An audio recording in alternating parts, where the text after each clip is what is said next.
മഹാരാഷ്ട്രയിൽ തീവ്രമഴ തുടരുകയാണ്. റിപ്പോർട്ടിലേക്കാണ് ഇനി. നന്ദേഡിൽ പ്രളയസമാന സാഹചര്യത്തിൽ സൈന്യവും രക്ഷാദൌത്യത്തിനായി രംഗത്തിറങ്ങി. മുംബൈ നഗരം വെള്ളക്കെട്ടിൽ മുങ്ങി. മുംബൈയിൽ 400-ലേറെ വിമാന സർവീസുകൾ വൈകി.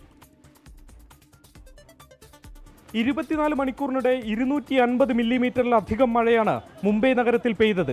പെരുമഴപ്പെയ്ത്തിൽ വെള്ളക്കെട്ട് രൂക്ഷമായതോടെ ജനം വലഞ്ഞു. വാഹനങ്ങൾ വെള്ളത്തിൽ തകരാറിലായി. പലയിടത്തും ക്രെയിൻ സർവീസ് എത്തി വാഹനങ്ങൾ കെട്ടിവലിക്കേണ്ടി വന്നു.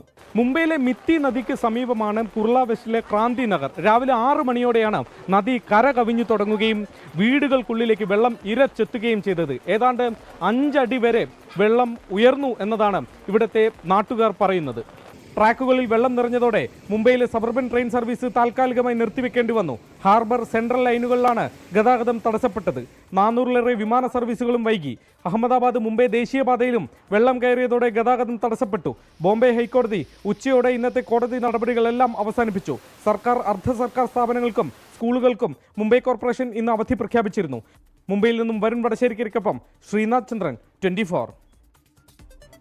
ലോകത്തെവിടെയായാലും ഏത് സമയത്തും 24 വാർത്തകളും ഓഗ്മെന്റഡ് റിയാലിറ്റി പാക്കേജുകളും എക്സ്പ്ലെയിനറുകളും വിശദമായി കാണാൻ ഞങ്ങളുടെ യൂട്യൂബ് ചാനൽ നിങ്ങൾക്ക് സബ്സ്ക്രൈബ് ചെയ്യാം.